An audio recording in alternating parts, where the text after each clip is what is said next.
사무엘상 22장에는 다윗이 사울 왕을 피해 다닐 때 다윗을 따라다녔던 400명의 사람들에 대한 이야기가 나온다.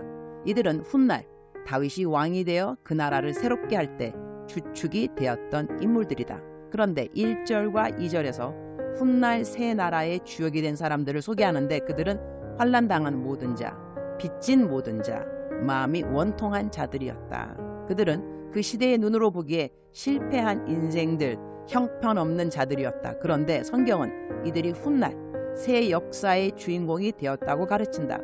어떻게 이들이 역사의 주인공이 될 수 있었을까? 그것이 바로 믿음의 역할이다. 이들은 믿음의 눈으로 자신의 지나온 시간들을 재해석했고 미래를 소망으로 바라봄으로써 비록 쫓기는 삶을 살았지만 현실에 낭망하지 않고 그것을 극복할 수 있었다. 중간 생략.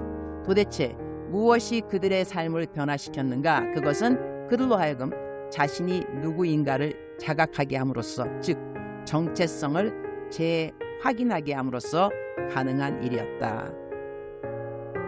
나는 요즘 담장안 식구들의 글을 읽으면서 많은 것을 생각하게 된다. 담장 안의 사람들, 담장 밖의 사람들, 과연 무엇이 우리를 다르게 만들고 그리고 과연 무엇이 우리를 같게 만드는 것일까? 아래는 얼마 전 담장 안 식구가 보내온 편지글이다. 조금 줄여서 올려본다. 요즘은 일주일치 묵상이 한꺼번에 도착을 합니다. 처음에는 적응이 잘 되지 않아서 한동안 조금 불편했던 것이 사실입니다. 그런데 요즘은 서서히 적응이 되어가기 시작을 합니다. 이곳의 하루는 아침 6시 30분에 기상, 인원 점검을 시작으로 출발합니다. 저는 5시쯤 눈을 떠서 이불 속에서 기도를 하다가 기상을 해서 임은미 선교사님의 묵상을 읽으면서 하루를 시작합니다. 하루 1일치. 그렇게 매일 같은 시간에 하루치의 묵상을 읽다 보니 서서히 자리가 잡혀가는 것을 느끼게 됩니다. 두서없이 아무 때나 읽는 것보다 아침 첫 시간에 읽으니까 은혜가 더욱 배가 되는 것을 느꼈습니다. 묵상을 읽으면서 마음에 감동이 되는 부분이 있을 때 따로 메모를 해두었다가 편지의 주제로 활용하기도 합니다. 저와 이곳에서 함께 지냈던 몇 명의 형제들이 다른 교도소로 이송되어 현재 서신으로 은혜를 주고받는 형제들이 서서히 늘어나고 있답니다. 오늘은 임은미 선교사님의 묵상 중에서 내 인생의 봄날이라고 메모해둔 말씀이 떠올라서 적어보려고 합니다. 어떤 교수님이 임은미 선교사님께 이런 질문을 했다고 합니다. 선교사님의 현재는 계절로 따지면 어떤 계절인가요? 선교사님도 질문의 요지를 파악하지 못해서 즉답은 못하신 것 같았습니다. 그때 그 교수님이 말씀하시기를, 나를 계절로 표현한다면 봄입니다. 왜냐하면 내 나이 60하고도 한 살을 먹었는데 이제야 남들을 도와줄 정도의 재물 또는 여유, 사회적 지위 등이 생겨서 어려운 이웃을 도와줄 수 있게 되었으니 봄날이 아니겠습니까? 이 묵상을 읽으면서 나를 생각해 보았습니다. 왜냐하면 내 나이도 그 교수님이나 임은미 선교사님과 비슷하기 때문입니다. 그 교수님은 나이가 드셔도 재정이나 기타 나이에 걸맞는 안정감을 갖고 계신 분이라 그런지 자신을 봄날로 표현하셨습니다. 그런데 나를 생각하면 같은 나이에 사업이 망해서 남을 도와주기는커녕 피해만 주고 담장 안에 와 있습니다. 나는 생각해 봅니다. 나와 같은 연배의 교수님과 임은미 선교사님은 봄날이시라는데 그렇다면 나는 혹독한 겨울인가? 나는 이제 남은 것도 아무것도 없고 줄 것도 없어서 남을 도와주기는커녕 오히려 도움을 받아야 하는 입장이 아닌가? 그렇다면 겨울 아닌가? 깊이 생각하다가 내가 내린 결론은 나도 봄날이다 입니다. 이유는 내가 재정적으로는 혹독한 겨울이라고 할 수 있지만 나에게는 하나님의 말씀이 있기 때문에 감히 그런 결정을 했습니다. 나도 따뜻한 봄이다. 울컥하네요. 배고픈 사람들에게 육신을 위한 양식을 채워주기 위해서는 재정이 필요합니다. 그러나 그들의 영혼을 구원하기 위해서는 하나님의 말씀이 필요합니다. 나는 그들에게 빵을 사줄 돈은 없습니다만 그들의 영혼의 구원을 위해서 하나님의 말씀, 즉 복음을 전해줄 수 있기 때문에 저도 당당히 나도 봄이다 라고 말씀드리겠습니다. 세상적으로 보면 나의 현실은 촉촉한 시베리아 같은 추운 겨울을 나고 있습니다. 그러나 한편으로는 하나님의 말씀을 공부하면서 마귀에 눌린 영혼들에게 말씀을 나눠줄 준비와 훈련을 하고 있답니다. 그래서 지금이 나에게는 내 인생에서 최고의 봄날이라고 하겠습니다. 나에게 금과 은은 없지만 나누어줄 복음이 있기 때문입니다. 저는 이곳에서 내 인생의 마지막 목표를 세우고 있습니다. 매우 간단합니다. 어떤 일을 하든지 그 일을 하는 목적은 하나님의 복음을 전하는 것이다. 이것이 내 인생의 목표가 되었습니다. 그 목표를 달성하기 위해서 저는 이곳에서 훈련 중입니다.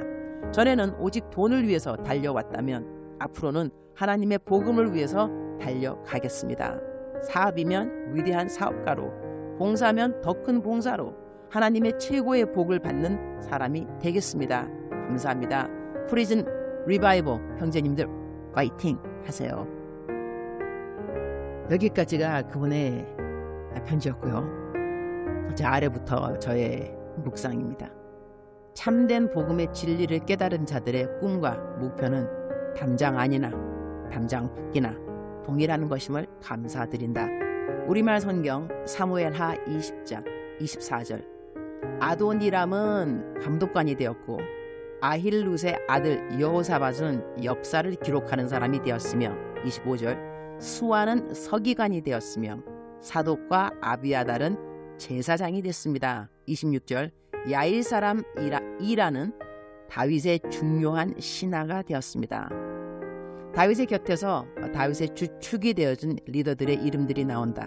라영환 교수님이 천국을 소유한 사람들 책에서 이 부분을 언급하였기에 이 구절에 언급된 리더들의 이름들이 마음에 와 닿았다. 내가 하나님의 측근의 리더 중 한 사람이라고 한다면 하나님은 나를 어느 자리에 두고 싶으실까? 주님, 오늘 또 최고의 날입니다. 이 땅에서 복음을 참으로 깨달은 사람들의 고백은 모두 동일한 것 같습니다. 기, 승, 전, 복음 전파인 것이죠.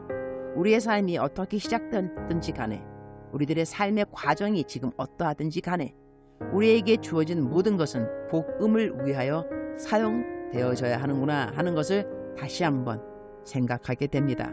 복음은 좋은 소식이라고 하고, 좋은 소식은 바로 나 같은 죄인 살리신 주 은혜 놀라와 잃었던 생명 찾았고 광명을 얻었네. 이 찬송 가사에 오롯이 담겨 있음을 감사드립니다. 요즘은 주님이 저에게 담장한 식구들의 믿음의 진보를 도와주라는 자리를 주신 것 같습니다. 사랑하는 그대여, 제 책 편집 마무리가 되면 담장한 식구들이라는 제목의 책 출간 준비를 해야겠습니다. 그런데 오늘 담장한 식구가 말한 내 인생의 봄날이라는 제목도 마음에 와 닿네요. 주님은 어떤 제목으로 이번 책이 나오면 좋겠다고 생각하세요? 주님 사랑합니다. 주님 감사합니다.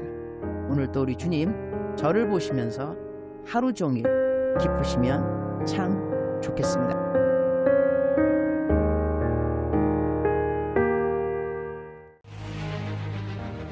프리즌 리바이벌 사역은 이렇게 담장 안 재소자들에게 묵상을 보내주실 수 있는 분들을 계속 찾고 있습니다. 이전의 방법보다 훨씬 더 쉬워졌습니다.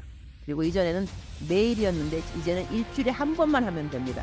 이 사역에 하나님이 마음을 주시는 분들은 저의 개인톡에 알려주시면 감사하겠습니다. 그러면 제가 담당자분에게 연결시켜 드리겠습니다.